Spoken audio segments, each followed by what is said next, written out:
Thanks for watching this video. Today I am going to show you some small modifications to a small-scale RC car which makes it fun to drive and easier to maintain. These days we are seeing more and more smaller-scale RC cars on the market. Due to the smaller battery compartments, smaller battery packs are being used. The problem with these smaller packs is that they are using some smaller SM connector plugs that are inconvenient to use and not so compatible with the mainstream. The SM connector plug has different variations, which are all intended for small drones and toys. I replace this plug with a Dean's plug. Soldering is required and the soldered wires are protected with heat tube. I use a small 20C 7.4 volts Lipo pack instead of the 9.6 volts pack that comes with the car. There is an extra set of wires for the front light bulbs.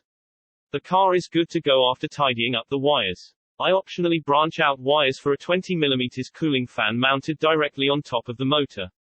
So far the car runs great on grassland.